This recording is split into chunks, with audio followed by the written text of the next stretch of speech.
Mpendwa msikilizaji wetu, ninakuomba ili kwamba endelea kujiandaa, maana mambo haya ambayo unayasikia ni ya kweli na yanaenda kufanyika.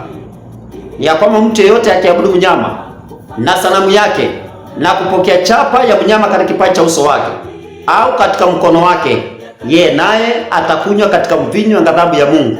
Ghadhabu ya Mungu, mapigo 7 ya mwisho duniani.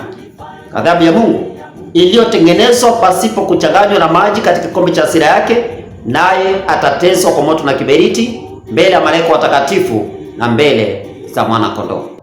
Amani ya Bwana wetu Yesu Kristo iweze kuwa pamoja nanyi wapendwa, na wakaribisha kwa ajili ya mwendelezo wetu wa unabii wa Biblia, mahali ambapo tunaangalia nani ndiye mfalme wa kaskazini katika historia yote, na hasa mfalme wa kaskazini kuanzia wakati wa mwisho ama the time of the end, hapa ni mwaka 1798 1798.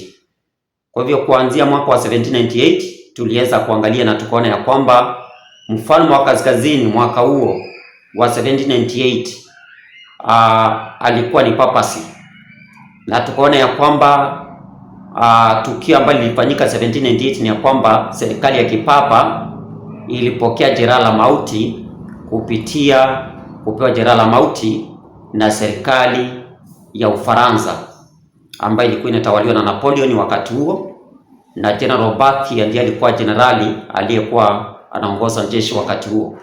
Na hivyo jeshi la Ufaransa likatumwa kule Roma, Vatican, wakaenda wakachukua Papa Pius wa 6, wakampeleka Ufaransa mateka na kisha akafia huko. Na hivyo tuliweza kuangalia mambo haya kwa undani tukitumia Biblia na tukadhibitisha na roho nabii, na tukaona ya kwamba Ufaransa ndio waliodhihirisha tabia ya mfalme wa kusini. Maana tuliona mfalme wa kusini literally ama geographically tukaona ya kwamba ni Egypt ama Misri. Tulisoma kitabu cha Mwanzo 12 na mstari wake ni wa 9 hadi mstari wake wa 12.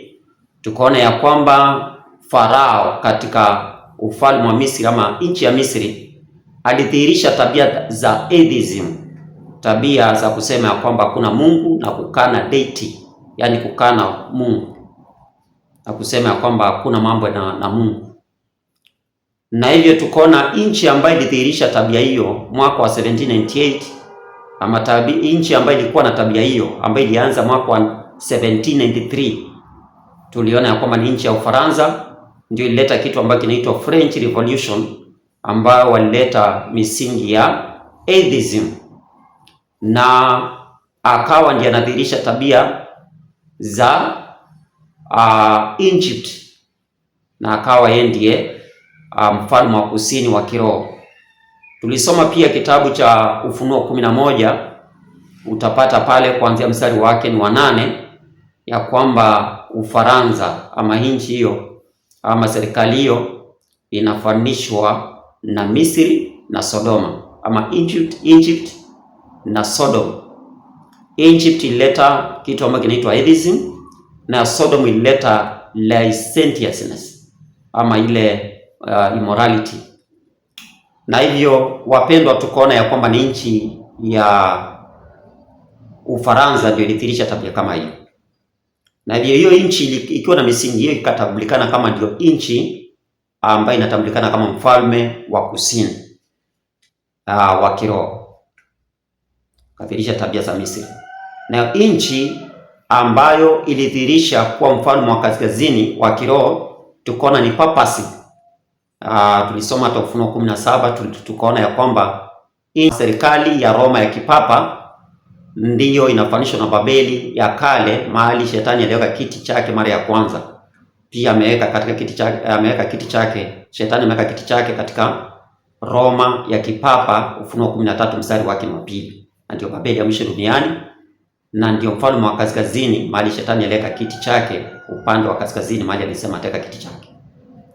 Na hivyo the two key players in 1798 ana wachezaji wakuu mwaka 1798 ambao ndio wakati wa mwisho, the time of the end, ikawa ni papacy aliyepewa jeraha la mauti na Ufaransa. Kutoka pale tukaona ya kwamba hiyo ni sehemu A, yani sehemu A, Danieli 11:40. Alafu Danieli 11:40 sehemu B, tukaona ya kwamba baadaye mfalme wa kaskazini ambaye ni upapa ama serikali ya Roma ya kipapa waliweza kushambulia mfalme wa kusini kama upepo wa kisulisuli, akitumia magari ya vita na pia akitumia farasi na pia akitumia merikebu nyingi. Baada ya Ufaransa kuwa imedhihirisha tabia za atheism ama tabia za ukafiri na kukana Mungu na kukana hakuna mambo na Mungu, tuliona baadaye waliondokea hizo tabia na wakakubali kunjitia chini ya misingi ya Ukristo na wakaachana misingi hiyo ya atheism. Lakini tukaona ya kwamba serikali ya kipapa nayo ilikuwa baadaye ipone jeraha la mauti. Tukaona mwaka 1929 AD, yani 1929, tarehe 12 mwezi wa pili, kuliweza kuwekwa saini mkataba wa Kiroma ambao ni wa kimataifa, ambao lisemekana ya kwamba kiti cha papa sasa kirudishwe, na mkataba ukiwekwa sahihi na Mussolini wa kutoka Italy na Cardinal Gaspari ambaye ni papa ambaye alikuwa ni cardinal wa kanisa la Roma. Walipoweka sahihi mkataba ule, ikakubalika ya kwamba jeraha la mauti ambalo lilikuwa ni la miaka mingi limeanza kupona, na hivyo serikali ya kipapa ikaanza kupanda tena duniani polepole. Ilipofika 1989, wakati tunaishi bado wakati wa mwisho, ilipofika mwaka wa 1989 tukaona ya kwamba serikali ya kipapa ikashirikiana serikali ya Marekani. Serikali ya kipapa ikatumia jeshi ya Marekani, maana tuliona magari ya vita na farasi wanatumika na jeshi, kwa hivyo alitumia jeshi ya Marekani, military power. Kwa hivyo serikali ya kipapa ikatumia jeshi ya Marekani na nguvu ya jeshi ya Marekani kwenda kushambulia mataifa ambayo yalikuwa na tabia ya atheism ama communism mwaka huo, wakati papasi alikuwa na retaliate ama anarudisha vita kwa mfalme wa kusini. Lakini ikawa sasa Ufaransa si wenye wanadhihirisha tabia ya atheism ama communism ama tabia za ukafiri na kukana Mungu, ikawa ni USSR, na zilikuwa ni nchi nyingi, ndio maana aliingia katika nchi hizo na kupita na kufurika. Kwa hivyo hizo nchi zika collapse. Kwa hivyo Soviet Union bloc ika collapse mwaka wa 1989, ambao walianzisha tabia hizo ama walianza revolution hiyo mwaka wa 1917, ndio walianza kuinuka na kusema ya kwamba hakuna Mungu na hakuna mambo na Mungu, kuna mambo na ibada kwa Mungu. Na hivyo walipoinuka kwa njia hiyo, wakaanza kudhihirisha hiyo tabia, ikawa ni kikwazo kwa serikali ya upapa. Na ili nisipoteze muda, tuliweza pia kuangalia vile papa aliingia baadaye katika nchi ya uzuri ambayo tuliona ni Marekani.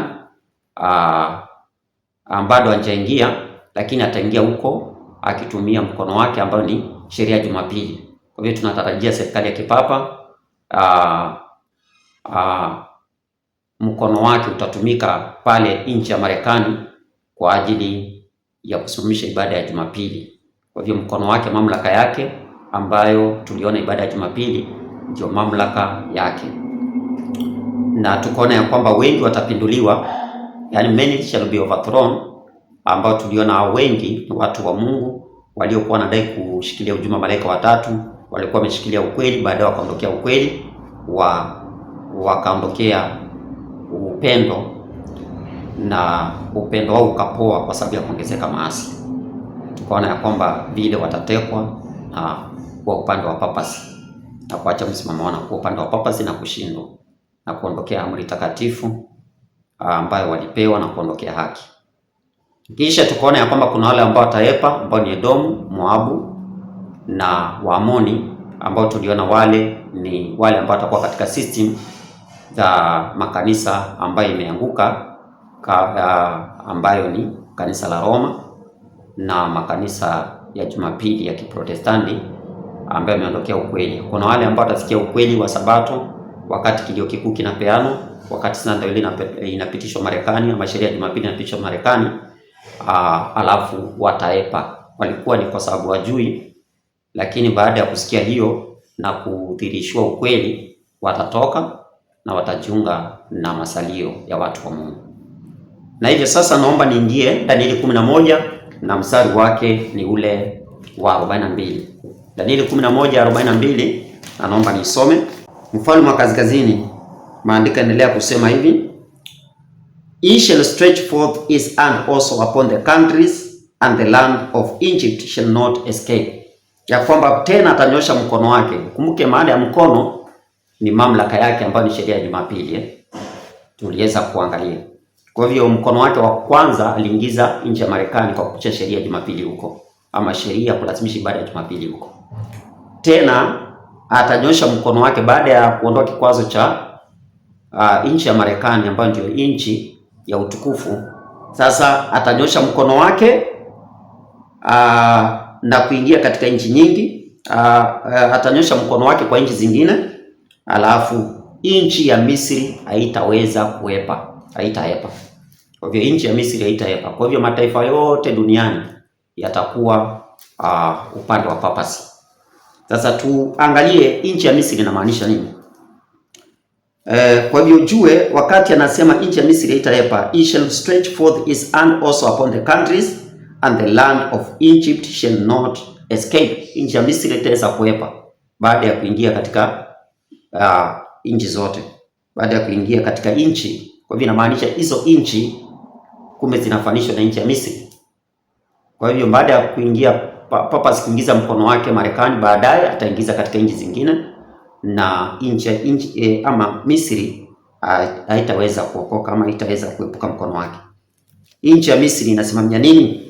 Naomba nisome katika kitabu ni kile cha Isaia, kitabu cha Isaia 19 mstari wake ni wa kwanza. Maandiko yanasema hivi: The burden of Egypt, inasema behold, the Lord rideth upon a swift cloud, and shall come into Egypt, and the idols of Egypt shall be moved at his presence, and the heart of Egypt shall melt in the midst of it. Ni ya kwamba ufunuo ni juu ya Misri, ya kwamba tazama Bwana amepanda juu ya wingu jepesi, anafika Misri, na sanamu za Misri zitatikisika mbele zake, na moyo wa Misri unayeyuka ndani yake. Kwa hivyo kwa hivyo Yesu anaonekana hapa, Bwana akija na wingu jepesi na anakuja Misri. Ni wakati gani Bwana anakuja na wingu? Na wakati anakuja Misri, maandiko yanamaanisha anakuja Misri wapi? Wakati pia sanamu za Misri zitayeyushwa, maana yake hazitasimama tena, na mioyo ya watu wa Misri itaweza kuyeyuka. Huo ni wakati gani? Huo ni wakati gani? Huo ni wakati gani? Na nani huyu anakuja ambaye anaitwa Bwana? Naomba nisome katika kitabu ni kile cha Ufunuo 1:7. Nani anakuja na wingu? Maandiko yanasema tazama yuaje na mawingu, na kila jicho litamwona, na hao waliomchoma na kabila zote za dunia wataomboleza kwa ajili yake. Naam, amina. Kwa hivyo huyu si mwingine ambaye atakuja bali ni Bwana Yesu. Tazama yuaje na mawingu, na kila jicho litamwona. Kwa hivyo atakayekuja na wingu ama na mawingu ni Yesu. Ndiye atakuja na mawingu. Je, atakuja Misri ama atakuja dunia nzima? Naomba nisome Mathayo 24 mstari wake wa 30. Inasema, ndipo itakapoonekana ishara yake mwana wa Adamu mbinguni, ndipo mataifa yote ya ulimwengu, kumbe ni mataifa yote ya ulimwengu, yatakapoomboleza, nao watamuona mwana wa Adamu akija juu ya mawingu ya mbinguni pamoja na nguvu na utukufu mwingi. Kwa hivyo ni Yesu ndiye atakayekuja, ambaye alikuwa anajiita mwana wa Adamu, ndiye atakayekuja pamoja na mawingu ya mbinguni, na atakujia mataifa yote ya ulimwengu. Kwa hivyo Yesu atakuwa anakuja katika ulimwengu. Kumbe Misri inasimamia ulimwengu. Misri inasimamia ulimwengu. Kwa hivyo Egypt is a sign of the world, atakuwa anakuja katika ulimwengu. Naomba nitoe andiko lingine, kitabu cha Mathayo 26 mstari wake wa 64. Kwa hivyo mahali Yesu ambaye atakuja, ambapo ni nchi ambayo wakati atakuja hata masanamu yote ya Misri yatayeyuka, na ya kwamba hata mioyo ya watu wa Misri itayeyuka pia. Kitabu ni cha Mathayo 26:64. Maandiko yanasema hivi, Yesu akamwambia, wewe umesema, lakini nawaambieni, tangu sasa mtamuona Mwana wa Adamu ameketi mkono wa kuume wa nguvu, akija juu ya mawingu ya mbinguni. Kwa hivyo Yesu ndiye atakayekuja pamoja na wingu ama mawingu ya mbinguni. Kwa hivyo atakayekuja, Bwana atakayekuja pamoja na mawingu ya mbinguni ni Yesu akija mara ya pili, na atakuwa anakuja tu Misri, atakuwa anakuja katika ulimwengu wote. Kwa hivyo Misri anapokuja, Yesu anapokuja katika mataifa ya ulimwengu, atakuwa anakuja Misri. Na ndiyo maana hata yule mfalme wa kaskazini atakapoingia katika hizo nchi na nchi ya Misri haitaepa, inamaanisha ya kwamba atakuwa anaingia katika nchi za ulimwengu. Kwa hivyo papasi, mfalme wa kaskazini, baada ya kupitisha sheria Jumapili, Marekani baadaye atapitisha sheria hiyo, itateka dunia yote. Sheria hiyo Jumapili itateka dunia yote. Na naomba nithibitishe hiyo hata kutoka katika Roho Nabii, lakini kabla sijathibitisha kutoka katika Roho Nabii, naomba nisome andiko lingine, andiko zingine mbili za kuonyesha Misri ni ulimwengu. Misri ni ulimwengu, ni mfano wa ulimwengu. Yaani Misri ni mfano wa ulimwengu. Naomba nisome kitabu kinaitwa Exodus chapter 20 verse 1 to verse 2. Inasema, and God spake all these words saying, I am the Lord thy God which have brought thee out of the land of Egypt. Mimi ni Bwana Mungu wako niliyekutoa katika nchi ya Misri, out of the house of bondage. Kwa hivyo nchi ya Misri inaitwa the house of bondage. Kwa hivyo nchi ya Misri ni nchi ya bondage. Bondage, utumwa. Bondage, utumwa. Inamaanisha nini? Kitabu ni cha Wagalatia 4 mstari wake ni 3. Kwa hivyo Mungu anapoambia wana wa Israeli ya kwamba mimi ni Bwana Mungu wenu niliyewatoa katika nchi ya Misri, katika nchi ya utumwa, msio na miungu mingine ila mimi, anamaanisha nini? Hata Israeli ya kiroho pia inaambiwa hivi ya kwamba mimi ni Bwana Mungu wako niliyekutoa katika nchi ya Misri, msio na miungu mingine ila mimi. Je, ametutoa katika nchi ya Misri kwa njia gani? Kitabu cha Wagalatia 4 mstari wake ni 3.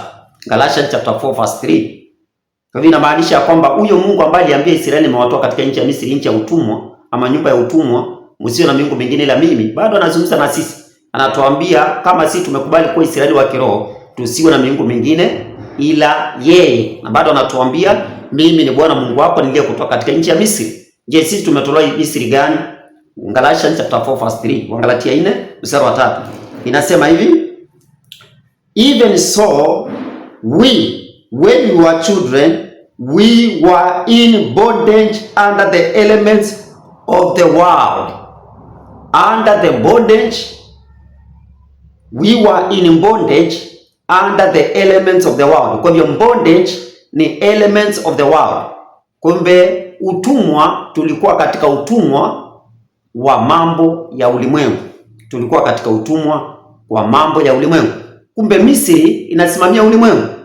Ndiyo. Kwa hivyo hiyo ni fungu lingine la kudhibitisha hivyo. Kwa hivyo Mungu ametutoa katika Misri ya ulimwengu.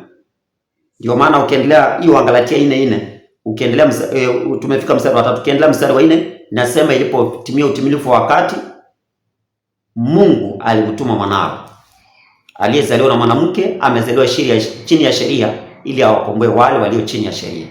Na nilikufundisha wakati mwingine katika fundisho lingine ya kwamba kwa chini ya sheria, lakini bado unaweza angalia fundisho langu ambayo ninazungumzia kuwa chini ya sheria maana yake nini? Under the law maana yake nini? Niko na fundisho hapa nimefanyia presentation. Kuwa chini ya sheria ni wale ambao wanatenda maovu, walio chini ya sheria hawako chini ya neema. Walio chini ya neema wanatenda sana mapenzi ya Mungu, ile sheria haiwahusu.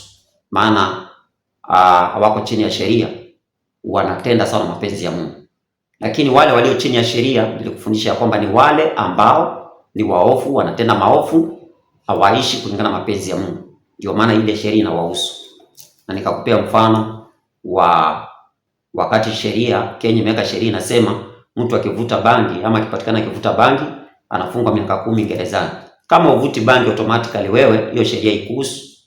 Kwa sababu gani? Wewe unaishi sawa hata na hiyo sheria hata bila kuwekwa. Kwa hiyo sheria ikuhusu. Kwa hiyo sheria imhusu mtu wa rohoni kwa sababu tayari mtu wa rohoni anaishi kulingana na mapenzi ya Mungu. Hasa ni Mungu awabariki. Kwa hivyo Misri inasimamia ulimwengu. Kwa hivyo Papasi baadaye atateka dunia yote, atateka mataifa yote. Atateka mataifa yote.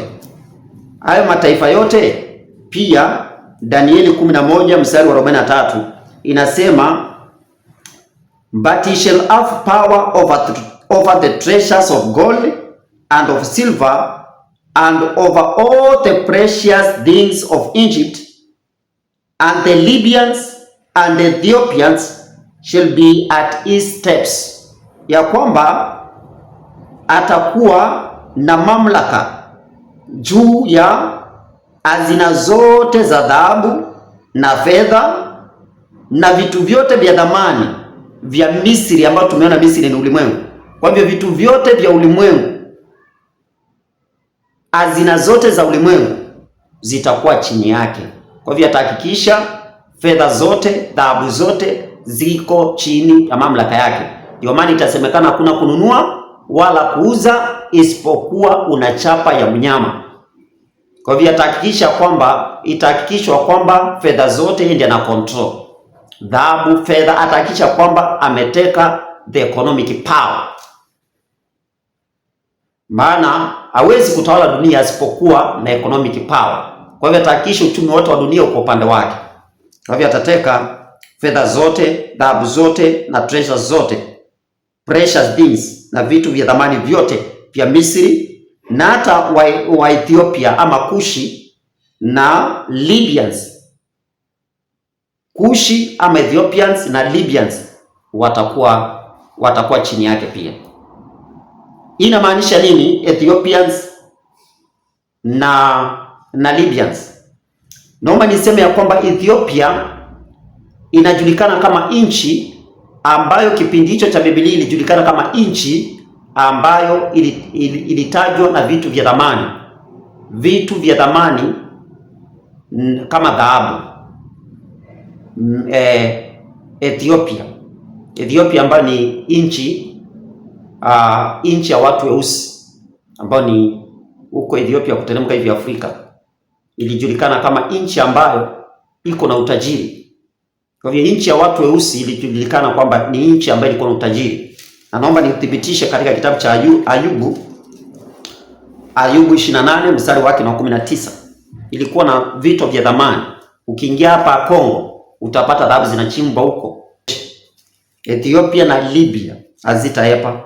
Kwa hivyo nchi ambayo ni Ethiopia inasimamia nchi ambazo ziko na utajiri. Angalia. Naomba nisome kitabu cha Ayubu 28:19. Inasema hivi: the topaz of Ethiopia shall not equal it, neither shall it be valued with the pure gold. Inamaanisha kwamba hata Ethiopia ama Kushi ni nchi ambayo ina vitu vya thamani hata kuliko hata dhahabu. Unaona? Kwa hivyo inamaanisha kwamba hata nchi ambazo ni tajiri, ziko na utajiri wa vitu vya thamani, watakuwa chini ya mamlaka ya Papa wakati atapitisha sheria Jumapili Marekani, alafu atapitisha dunia yote. Akipitisha dunia yote, sasa dunia yote itakuwa chini yake, hata nchi ambazo ni tajiri. Hiyo ndio maana yake. Naomba niongeze andiko lingine, kitabu cha Mwanzo 2 na mstari wake wa 12 hadi 13. Genesis chapter 2 verse 12 to verse 13. Inasema, and the gold of that land is good. There is bdellium and the onyx stone, and the name of the second river is Gihon. The same it is that compasseth the whole land of Ethiopia. Kwa hivyo Ethiopia inatajwa kuwa na gold, bdellium, onyx stone, yani vitu vya dhamani. Kwa hivyo vitu vyote vya dhamani duniani vitakuwa chini, na nchi zote zenye ni tajiri zitakuwa chini ya utawala wa serikali ya kipapa baada ya kupitisha sheria ya Jumapili dunia yote. Libya inasimamia nchi ambazo ni maskini, nchi ambazo si tajiri. Kwa hivyo nchi zote tajiri kwa maskini zote zitakuwa chini ya utawala ama chini ya utawala wa serikali ya kipapa kupitia alama yake na ibada yake, kupitia alama yake, alama ama chapa ya mamlaka yake ambayo ni ibada ya Jumapili baada ya kupitishwa dunia nzima. Sasa angalia, kwa hivyo inamaanisha kwamba Babeli ya mwisho duniani ambayo ni serikali ya kipapa, wacha nikuonyeshe ya kwamba serikali ya kipapa ambayo ni Babeli ya mwisho duniani ya Ufunuo 18 na Ufunuo 17, maandiko yanatuonyesha kwamba baadaye wakati wa mapigo saba ya mwisho na wakati ghadhabu inamwagwa kwa dunia na kumwagwa kwa serikali ya kipapa, basi kuna watu ambao watamgeuka, ambao walipata utajiri kupitia kwake, maana wataona mali zake zote zinaenda kuisha wakati wa ghadhabu ya Mungu. Nitakusomea wakati wa ghadhabu ya Mungu nini kitafanyika. Wacha kwanza nisome andiko hilo la Ufunuo 18, Revelation chapter 18. Na naomba nisome mstari wake wa 17 kuteremka. Inasema hivi: For in 1 hour so great riches is come to naught, and every shipmaster and all the company in ships and the sailors and as many as trade by sea stood afar off. Acha hata nisome Kiswahili tu. Kwa kuwa katika saa moja utajiri mwingi namna hii umekuwa ukiwa, na kila nahodha na kila aendaye mahali popote kwa matanga na mabaharia na wote watendao kazi baharini wakasimama mbali, wakalia sana walipouona moshi wa kuungua kwake, wakisema, ni mji upi huu ulio mfano wa mji huu mkubwa? Wakatupa mavumbi juu ya vichwa vyao, wakalia wakitokwa na machozi na kuomboleza, wakisema, ole ole mji ule ulio mkuu, ambao ndani yake wote wenye merikebu baharini walipata mali kwa utajiri wake, kwa kuwa katika saa moja umekuwa ukiwa. Kwa hivyo wapendwa, baadaye, kwa hivyo inamaanisha kwamba serikali ya kipapa ndiyo itakuwa na utajiri, ndio itahakikisha kwamba hakuna kununua wala kuuza isipokuwa umekubaliana na chapa yake. Umekubaliana na chapa yake. Isipokuwa umekubaliana na chapa yake. Kwa hivyo wapendwa, Sunday law ikipitishwa Marekani, dunia yote inaenda kukubaliana na sheria ya Jumapili. Dunia yote inaenda kukubaliana na sheria ya Jumapili ambayo itapitishwa. Kwanza itapitishwa Marekani, alafu baadaye dunia yote itakubaliana na hiyo. Kwa hivyo kitabu cha Danieli 11 mstari wa 42 na 43 ndio inaendelea kutusaidia kuelewa kumbe Sunday law si Marekani peke yake, itapitishwa mataifa yote. Naomba sasa niongezee kwa kutumia nukuu. Naomba nisome kitabu kinaitwa Last Day Events. Last Day Events, matukio ya siku za mwisho, page 134 paragraph 5. Inasema hivi: History will be repeated. False religion will be exalted. Historia itajirudia. Dini ya uongo itainuliwa. The first day of the week, a common working day, possessing no sanctity whatever, will be set up as was the image of Babylon. Siku ya kwanza ya juma, siku ya kawaida ya kufanya kazi, ikiwa haina utakazo wowote, itainuliwa kama vile sanamu ilipoinuliwa kule Babeli. All nations and the tongues and the peoples will be commanded to worship the spurious Sabbath. Ya kwamba mataifa yote na mataifa yote, kabila zote na watu wote wataamuriwa kuabudu sabato ya uongo ya Jumapili. The degree enforcing the worship of this day is to go forth to all the world. Sheria hii ambayo inalazimisha ibada ya siku ya Jumapili itaendea ulimwengu wote. Page 135 paragraph 1, last day events. Page 135 paragraph 1. As America, the land of religious liberty, shall unite with the papacy in enforcing the conscience and compelling men to honor the fourth Sabbath, the people of every country on the globe will be led to follow her example. Marekani, nchi ambayo imekuwa na uhuru wa kidini, wakati itaungana na papa kwa kulazimisha dhamiri na kulazimisha watu kutunza sabato ya uongo ya Jumapili, watu wa kila nchi, watu wa kila taifa katika dunia yote watafuata mkondo wake, watafuata mfano wake.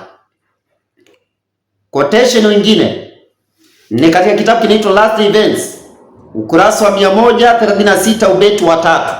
Inasema, those who trample upon God's law make human laws which they will force the people to accept. Wale ambao wanakanyaglia sheria ya Mungu chini, wanatengeneza sheria za kibinadamu, watalazimisha watu kukubali sheria za mwanadamu. Watu watatengeneza na kushauriana na kuweka mipango ya kufanya hivyo. Dunia yote itatunza Jumapili. The whole world keeps Sunday. They say and they should not, these people who are so few in number do according to the laws of the land. Dunia yote itatunza Jumapili na watasema watu hawa wachache hawezi kutenda sawa na sheria ya nchi. Watu wa gani? Last Events, page 136 paragraph 2. The world is to be stirred with enmity against Seventh-day Adventists, because they will not yield homage to the papacy by honoring Sunday, the institution of this and Christian power. Ya kwamba ulimwengu wote utachochewa ama utachochea uadui dhidi ya waadventista wa Sabato, kwa maana hawatakubali kutoa utiifu wao kwa mamlaka ya kipapa kwa kutii ibada ya Jumapili na kukubaliana na ibada ya Jumapili ambayo ni mamlaka ya kinyume cha Ukristo. Kwa hivyo wapendwa, naomba niseme ya kwamba dunia yote itahusika. Dunia yote kabisa itahusika, na ndiyo kusudi la Danieli 11 mstari wa 42 na 43. Sasa next presentation tutaangalia Danieli 11 mstari wa 44. Alafu ikiwezekana kama mtu utaturuhusu tutaangalia mstari wa 45. Alafu kutoka hapo tuingie Danieli 12:1. Mungu awabariki na asanteni kwa kuendelea kufuatilia series hii. Mpendwa msikilizaji wetu, ninakuomba ili kwamba endelea kujiandaa, maana mambo haya ambayo unayasikia ni ya kweli na yanaenda kufanyika. Ni ya kwamba mtu yeyote akiabudu mnyama na sanamu yake na kupokea chapa ya mnyama katika kipaji cha uso wake au katika mkono wake, yeye naye atakunywa katika mvinyo wa ghadhabu ya Mungu. Ghadhabu ya Mungu, mapigo 7 ya mwisho duniani. Ghadhabu ya Mungu iliyotengenezwa pasipo kuchanganywa na maji katika kikombe cha hasira yake, naye atateswa kwa moto na kiberiti mbele ya malaika watakatifu na mbele za mwana kondoo. Ghadhabu ya Mungu, mapigo 7 ya mwisho duniani ndiyo taabu ambayo itaingia duniani, mfano wake ijaionekana tangu kuwekwa misingi ya dunia. Ndiyo alama mnyama itakapowekwa utakuwa na taabu ambayo imeingia, lakini itakuwa ni taabu kidogo. Lakini mapigo 7 ya mwisho duniani yakianza kumwagwa, tutaingia katika taabu ambayo ijaonekana tangu kuwekwa misingi ya dunia, wakati Mikaeli atasimama na mlango kufungwa. Ndio wale ambao majina yao yataonekana yameandikwa kwenye kitabu cha uzima cha mwana kondoo, Yesu atasimama upande wao. Lakini wale ambao majina yao hatakuwa yameandikwa kwenye kitabu cha uzima cha mwana kondoo, watapokea chapa ya mnyama na watamwabudu mnyama, kulingana na Ufunuo 13 mstari wa 8 na Ufunuo 17 mstari wake ni wa 8. Mungu awabariki, neema ya Mungu iwatoshe. Tukutane tena kwa ajili ya presentation ambayo inafuata series ama sehemu ya 8. Mungu awabariki. Tuombe.